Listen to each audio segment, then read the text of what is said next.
Open your cerebral cortex and shift your lobes into upper beta phase, because you are going to have Bitcoin knowledge transmitted directly into your vestibulocochlear. Your host of Bitcoin Knowledge is Trace Mayer, an early Bitcoin advocate since it cost $0.25, but this is not intended to be investment advice. A doctor of jurisprudence, but this is definitely not legal advice. And an investor in core cryptocurrency infrastructure, including Armory, BitPay, Kraken, and Mitagio, but this is not a recommendation of those services. Here, you get fed via direct mind download with pure and free Bitcoin knowledge. Welcome back to the Bitcoin Knowledge Podcast. We have an excellent interview, very timely, with John Rubino. He's author of 5 books. The latest is The Money Bubble, also author of The Coming Collapse of the Dollar, and runs the popular financial website dollarcollapse.com. Welcome to the podcast, John. Hey, Trace. Great to be back. Yeah, so, yesterday, Monday, August 24th, we saw so much intraday volatility on the Dow. It opened 1,100 points down. It went all the way positive, up and down, just choppy, hundreds of points of differences here. The financial markets worldwide are in commotion like never before. Why is this? Well, this is just what you get when you borrow too much money. Now, people of a certain age will note some similarities between what happened in the last week and what happened in 2008 and in 2000 and in 1990 before that. And that when bubbles blow up to a certain level, when people have borrowed so much money that they clearly can't pay back all their debts, and they start doing crazier and crazier things in order to avoid the inevitable collapse, that's when you get this kind of volatility.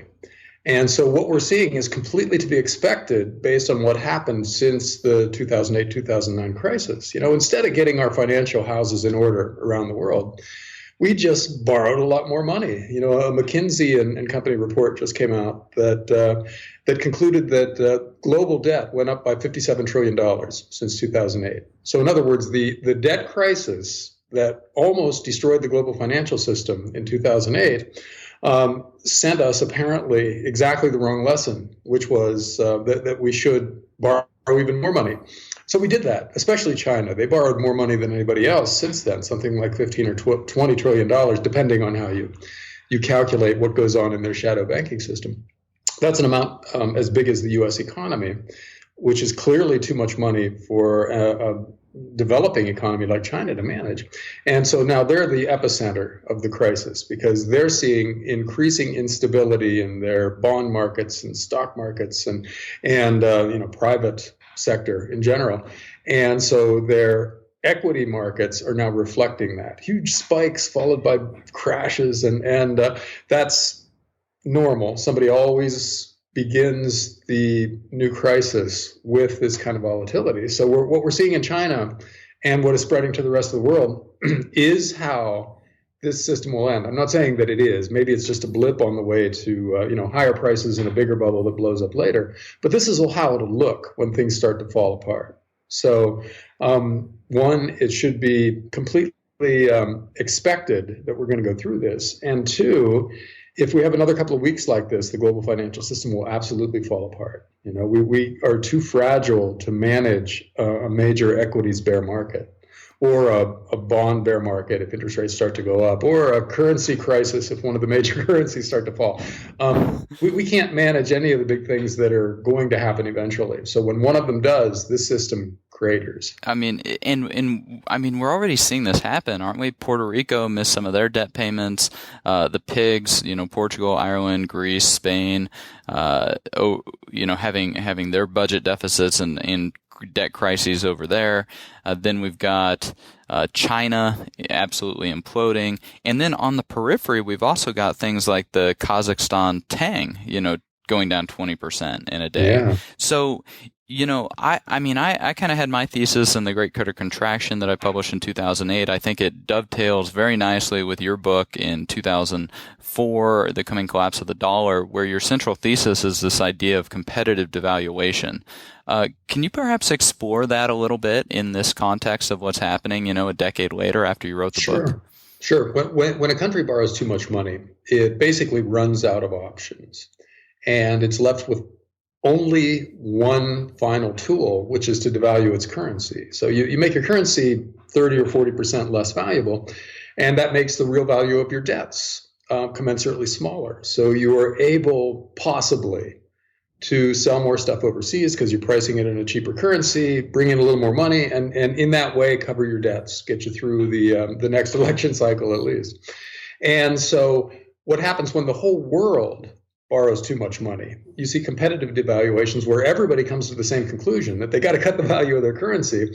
And so one country does it and benefits for a year or so at the expense of its trading partners, but then they're forced to respond in kind. And so you've got this back and forth of one currency plunging and then another plunging and another spiking because the other ones are plunging against that currency. And so lately it's been the dollar that's been spiking.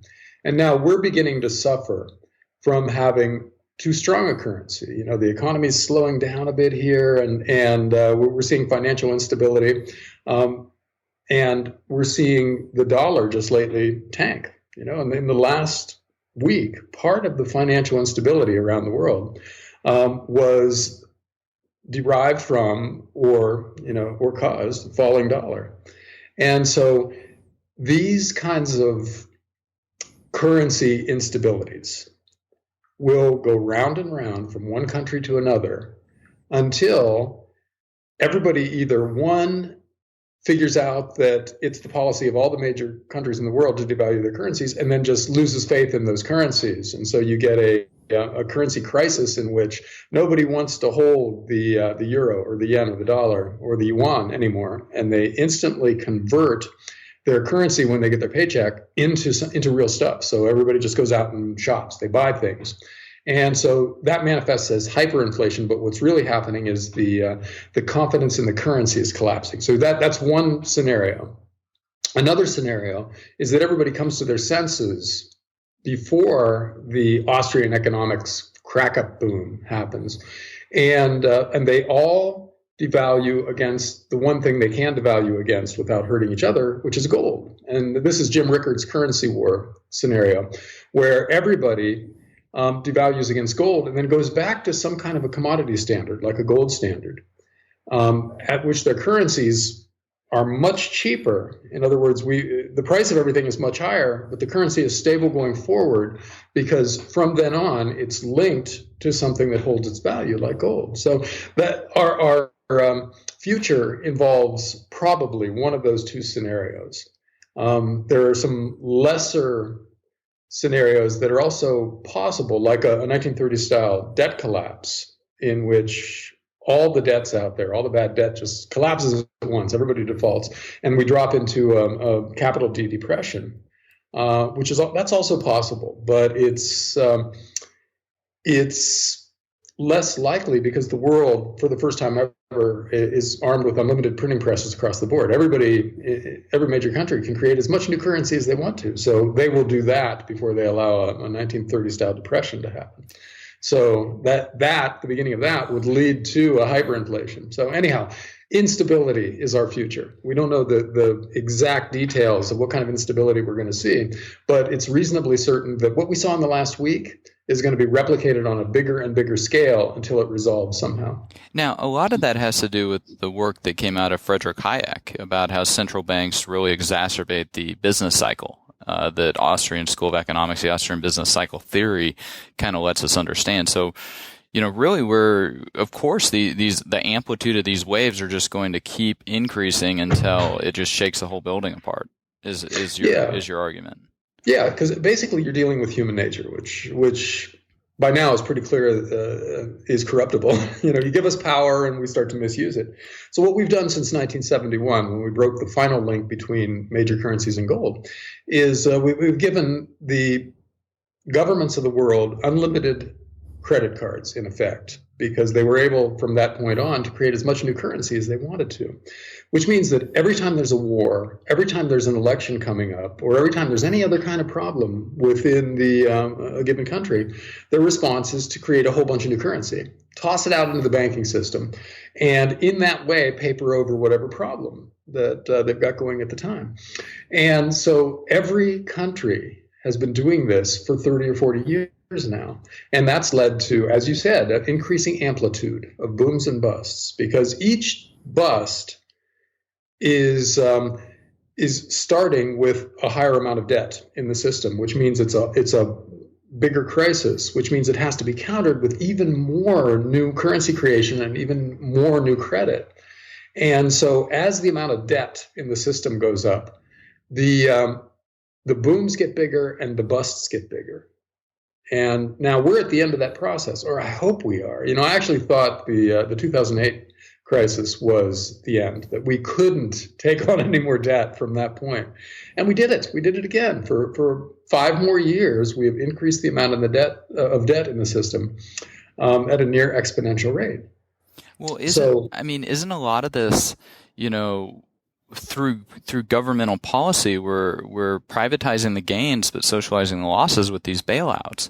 In effect, we're keeping obsolete businesses that fail to innovate in business, and we're taking away from productive businesses in order to do that.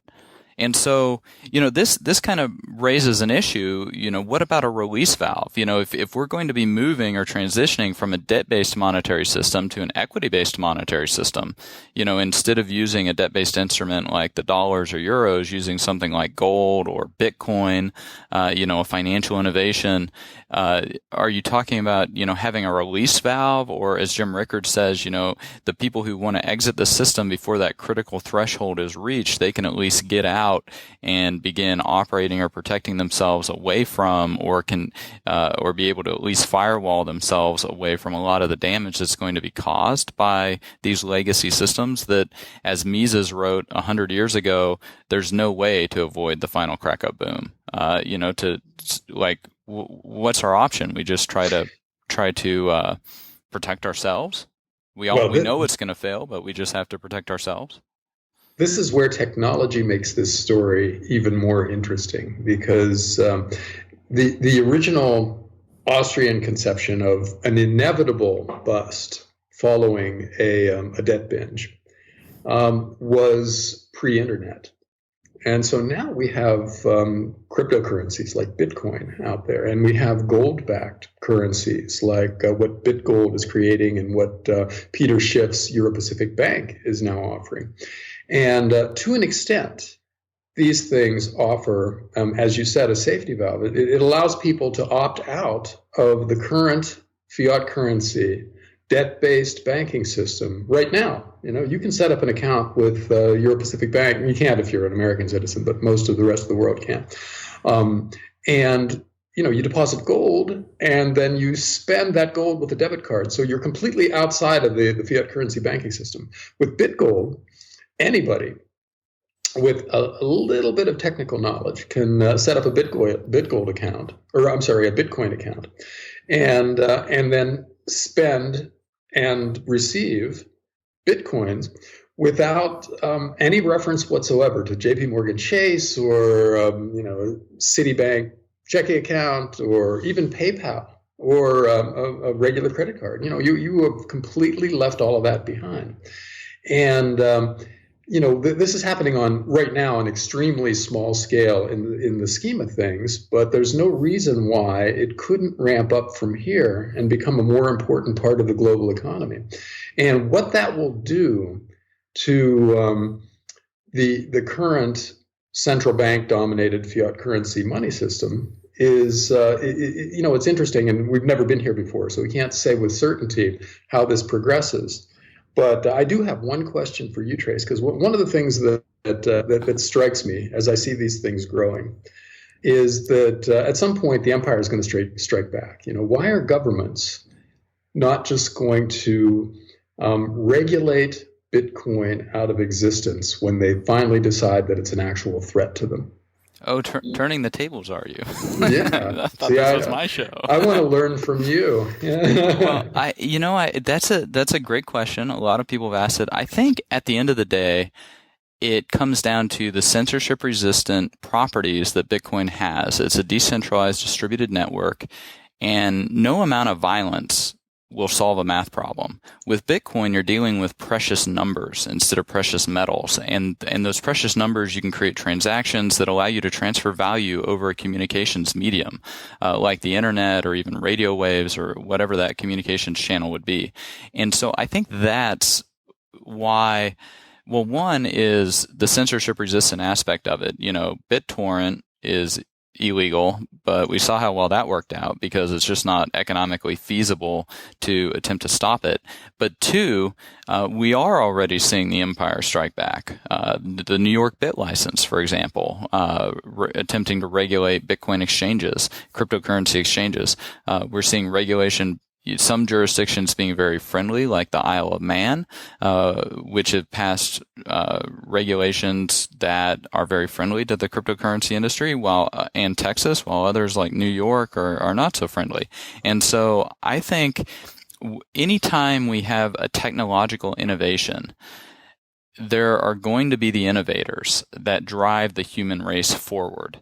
Whether it's the Bill Gates or the Steve Jobs, whether it's the Galileos, whether it's the Isaac Newtons, who developed the gold standard, by the way, and Copernicus, who wrote a whole bunch of treatises on interest. And so it becomes a question for society as we move from this economic to social to political to geopolitical to financial crisis. It becomes a question for society. Are we a pro-heliocentric theory society? Are we a pro-Isaac Newton society? Or do we want to burn witches at the stake in order to protect entrenched interests? Are we a pro-Uber society? Are we a pro-Airbnb society?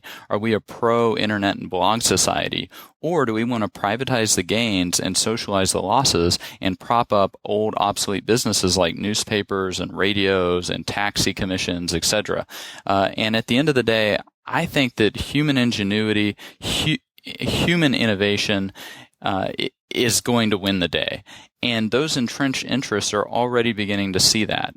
Jamie Dimon, he's already written in his annual report that Silicon Valley is coming. And he's said, the Bitcoin guys, they want to eat our lunch. Well, yeah, guess what? We do want to eat your lunch because there's trillions and trillions and trillions of dollars at stake with this financial innovation. And yeah, it's going to the old entrenched interests with their political machinations are going to try to mount whatever attacks they can. But at the end of the day, we like innovation. We like having cars and jet airplanes instead of crawling around in the mud in the swamps. We like calculus and heliocentric theory and things like that. So, I think that it's definitely a big issue for humanity in general. It gets to the core of the values that we espouse, and that's, I think we're going to see that play out as this crisis gets worse and worse because it's hitting people in their pocketbooks, and that's what mobilizes people for political action. I've got a Bitcoin chart here, and there's a huge spike right around the time of the Greek crisis in transactions. So in Greece, people got that. When their bank accounts were locked down, they turned to Bitcoin. And I think that's a really interesting example of what could happen in the future as crisis spreads around the world. Yeah, we saw that with Cyprus. We saw it with Greece. Every time China kind of happens. I mean, I don't know how many of the actual people in these countries are turning to it, or if it's people in other countries that are looking at Greece and being like, you know what, I need some Bitcoin because if they shut the banks down for 3 weeks, I want to at least be able to transact and buy and sell food instead of being limited to €40 withdrawal at the ATM. I want insurance. Gold, Bitcoin, it's insurance against this collapse of the debt, fiat currency, fractional reserve banking system. I want insurance to protect myself. Now, one last thing that's really striking about what's happening lately is that some of the big companies, like Citibank, for instance, and IBM, are both working on their own versions of cryptocurrencies. They're using a blockchain technology to develop something that they can use for international trade. Is that a threat to the concept of cryptocurrency as you envision it, or is it a positive addition to that market? I think it's actually a very positive addition because, cryptocurrency might be a misnomer because currency is just one application of blockchain technology, and we're going to see, thousands of applications of blockchain technology. IBM doing little experiments with their own intranet as opposed to experimenting with the internet. It's fine. They're working on networking and protocols and things of that nature, but Bitcoin will likely be the worldwide ledger. It will be the internet. And with sidechains innovations, those will be able to function like intranets. And so, everybody's kind of getting familiar with the new technology right now, but I don't think it's really a threat to Bitcoin in general because there's 7 different individual distinct network effects taking place all at the same time, entrenching Bitcoin into that spot as the 8th transaction layer for the internet. And so, I think that it'll retain that dominance. I mean, even 20 years after the email protocol got solidified, we're still using the email protocol SMTP, even though it's vastly inferior compared to other protocols that have been developed, and it's because everybody else uses email protocol. So these network effects are very, very strong. Okay, the transactional layer for the internet. I like that. Yeah, it's. I mean, it's fascinating because we've never seen anything like Bitcoin before. It's truly an extremely complicated piece of technology, and very few people, I think, can even comprehend or understand it because it is so vast. And another thing is look at the size of our technology companies. Google, Apple, 400 billion market cap, 600 billion market cap. Goldman Sachs only has a 90 billion market cap. Deutsche Bank's only 40 billion. Barclays is only 30 billion. If you take all the big banks combined, their market cap is smaller than Google's. And I think what we're going to see happening is the big tech companies have now turned their howitzers on Wall Street, and they're not just going to creatively disrupt financial services. They are going to completely obliterate the entrenched interests that do not proactively begin to implement blockchain technology into their business processes and into the way that they do business. Look at what happened to the top line of our newspapers. Most of them are gone. They got obliterated.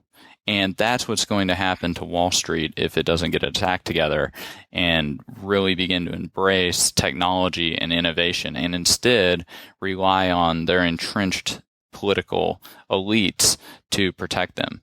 Because here it comes.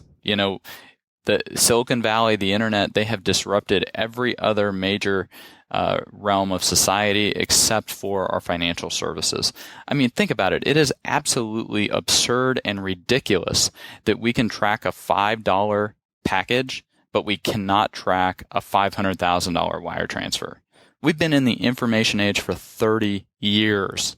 It is absolutely ridiculous how much trammeling has happened because of all the regulations around that industry. And the innovation's coming. The big boys are getting into this area to play. BitPay, for example, processes Bitcoin transactions for Microsoft. Facebook recently got a money service business license. They're coming to play, and they're going to play for keeps. Okay. You have an interesting 10 years ahead of you, Trace. Yeah, it's going to be exciting, because banks have been such an entrenched part of society, and yet most millennials don't like their banks. They don't want to use their banks. They don't even like the customer service that the banks offer, because if you have to go through the customer service, then they've failed. That they haven't designed the product to be useful enough or intuitive enough, designed it how Apple might design something. And so and it's just absolutely absurd. I mean, having been using Bitcoin now for 6 years, I mean, I had to make a payment last week, and the other person didn't accept Bitcoin, and so I had to actually go into the branch and initiate the transfer, and it was a Chase account to a Chase account, and the private banker, like, okay, I did the transaction, I got it done. It should show up in 1 or 2 hours. Well, both of us were like looking in our bank accounts for it to show up, and it didn't actually post even on their internal ledger, on the internal Chase blockchain. It didn't even post for over 24 hours. I mean, that's absurd customer service. I have to go in and spend 35 minutes in the bank waiting to get a transaction done, when on Bitcoin you can do it instantaneously. You don't have to set up an account. You don't have to give them all of your documents to prove your identity, as if that does any good, because they can't even protect your documents once they've got them. Look at all the cases of hacking breaches and identity theft. And identity theft, it is solely a result of all of these financial regulations that require knowing your customer.